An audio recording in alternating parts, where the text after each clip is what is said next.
আসসালামু আলাইকুম প্রিয় ফুটবল ফ্যান্স। ইন্টার মায়ামির ট্রান্সফার সংক্রান্ত একটা বিশেষ দিক নিয়ে একটু আলোচনা করি। এটা আমি সকলের সঙ্গে একমত যে ইন্টার মায়ামির ট্রান্সফারের সবচেয়ে বেশি গুরুত্ব আসলে ডিফেন্সে দেওয়া উচিত ছিল। এই দলটার ডিফেন্স যদি এর থেকে অন্তত একটু বেটার হতো, অন্তত যুক্তরাষ্ট্রের ফুটবলের মধ্যম সারির কোনো একটা দল অর্থাৎ MLS এর একেবারে পয়েন্ট টেবিলের মাঝামাঝি স্থানে আছে এমন কোনো একটা দলের মতো হতো, তাহলে ইন্টার মায়ামিকে কেন্দ্র করে আরও অনেক বড় আশা করা যেত। এদিক থেকে inter Miami coach tata Martino, David Beckham থেকে শুরু করে থিঙ্ক ট্যাঙ্কের সবাই ব্যর্থ, এটা নিয়ে আমার কোনো ডাউট নেই। তবে ডিফেন্ডার কিংবা রাইট ব্যাক লেফট ব্যাক পেতে বড় রকমের সমস্যা হলো ইন্টার মায়ামি কিন্তু মিডফিল্ডে বেশ কয়েকজন প্লেয়ারকে পেয়েছে নানাভাবে। তারা কিন্তু এমন কয়েকজন মিডফিল্ডারকে এনেছে যাদেরকে আমি একেবারে ইউরোপিয়ান ক্লাস বা ওই লেভেলটার সঙ্গে কম্পেয়ার না করলেও MLS কিংবা লাতিন আমেরিকান ফুটবলের জন্য যথেষ্ট পরিমাণ উপযোগী বলবো, এবং তারা সামনে আরও অনেক ভালো করতে পারেন। যেমন আমরা মাথিয়াস রোহাসকে দেখেছি লিওনেল মেসির সঙ্গে বন্ডিং করতে, এবং সামনে মাথিয়াস রোহাস যদি শেষ পর্যন্ত ভালো করতে না পারেন তাহলে অনেক বেশি করে অবাক হব। মাথিয়াস রোহাস ফাকুন্দো ফারিয়াসের অনেকটাই রিপ্লেসমেন্ট হিসেবে এসেছেন। তিনিও কিন্তু ভালো মানের একজন অ্যাটাকিং মিডফিল্ডার ছিলেন। তবে ইনজুরি সংক্রান্ত ইস্যু বাদ দিলেও বর্তমানে যারা দলের মধ্যে আছেন, বিশেষ করে সার্জিও বুস্কেটসের পাশে বেঞ্জামিন ক্রেমাশকি যদি আস্তে আস্তে খেলতে পারেন একজন ক্রিয়েটিভ মিডফিল্ডার হিসেবে, তাহলে বেঞ্জামিন ক্রেমাশকিকে কেন্দ্র করে গত সিজনে একটা বড় রকমের কিন্তু আশার আলো দেখা গিয়েছিল। এখনও অনেক বেশি করে দেখা যাবে। গত সিজন কিংবা এই সিজনের শুরুতে প্রতিবার ঝলক দেখানো ডেভিড রুইজের বেস্ট ভার্সনটা অনেকদিন ধরে পাওয়া যাচ্ছে না। ডিসিপ্লিনারি কিছু ইস্যু আছে, বারবার কার্ড দেখছেন। তবে ডেভিড রুইজও কিন্তু আস্তে আস্তে ভালো করতে পারেন। এর পাশাপাশি ইনজুরি আক্রান্ত ফেডেরিকো রেডন্ডো ফিরে আসলে সেখানে সার্জিও বুস্কেটসের একজন রিপ্লেসমেন্ট হিসেবেও কিন্তু তাকে ব্যবহার করা যাবে। ভুলে যাবেন না যে ডিয়েগো গোমেজ ইনজুরিতে পড়ার আগে কতটা অসাধারণ ফর্মে ছিলেন।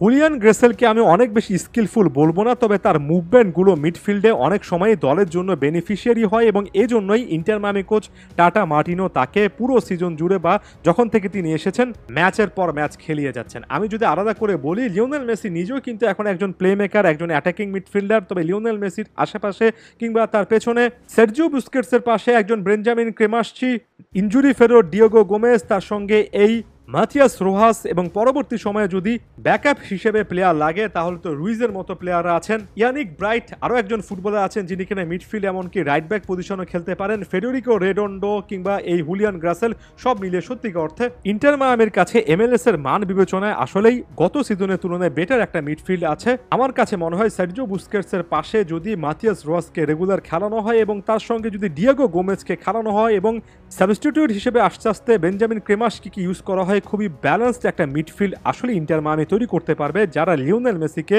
যথেষ্ট পরিমাণে না হলেও বা প্রতিটা ম্যাচে না হলেও মোটামুটি ভালো পরিমাণ বলের যোগান দিতে পারবেন। আর যদি ফর্মে থাকেন তাহলে আসলে ভালো পরিমাণে কিন্তু বল দিতে পারবেন, এবং বল দিতে পারলে লিওনেল মেসি যে কি করতে পারেন লুইস সুয়ারেজের সঙ্গে তার যে বন্ডিং, সেটা তো আমরা গত ম্যাচেও দেখেছি। এত আলোচনার ভিড়ে লুইস সুয়ারেজ যে হ্যাটট্রিক করেছেন এবং একটা অ্যাসিস্ট করেছেন সেই জিনিসটা ভুলে যাবেন না। তবে সুয়ারেজের মতো একজন প্লেয়ারকে অনেক বেশি করে এফেক্টিভলি ইউজ করতে হলে লিওনেল মেসির মতো একজন প্লে মেকারের একের পর এক বল ফিট করানো লাগে, যেটা লিওনেল মেসি হ্যাটট্রিকের ক্ষেত্রে করেছেন।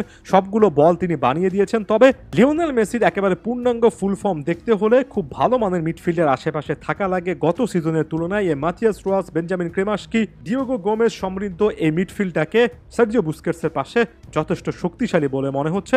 এবং ইন্টার মায়ামির ক্ষেত্রে অনেক সময় নেগেটিভ মন্তব্য অনেকেই করেন, যেমন আনহেল ডি মারিয়াকে কেন্দ্র করে আগ্রহের ভিত্তিতেও অনেকে বলেছেন যে ডি মারিয়া টাইপের প্লেয়ারকে না এনে ডিফেন্ডার আনা উচিত। অবশ্যই ডি মারিয়া যদি সুযোগ থাকে আনার, অবশ্যই তাকে আনা উচিত, কারণ একটা জায়গা থেকে একটু চিন্তা করে দেখুন, ডিফেন্সে ইন্টার মায়ামির প্ল্যানটা ব্যর্থ হয়েছে। তবে ইন্টার মায়ামি কিন্তু তাদের শক্তির জায়গা নিয়ে কাজ করছে। তাদের শক্তির জায়গা তাদের ফাইনাল থার্ড, তাদের অ্যাটাকিং মিডফিল্ড এবং ওভারঅল মিডফিল্ড সেট আপ। এবং ইন্টার মায়ামির যদি গেম প্ল্যানটা এমন থাকে যে তারা গোল খাবে এই জিনিসটা জানে, তবে যতগুলো গোল খাবে তার চেয়ে বেশি তারা গোল দেওয়ার চেষ্টা করবে। তবে লিগে রেগুলার সিজনে কিন্তু তাদের ভালো করার একটা সুযোগ আছে। বলছি না যে এটা একেবারে বেস্ট সলিউশন, অবশ্যই ডিফেন্সটা আরও ভালো বানানো অনেক বেশি করে উচিত ছিল। তবে মিডফিল্ডটা দেখলে এখন আগের থেকে অনেকটুকু বেটার কিন্তু মনে হয়।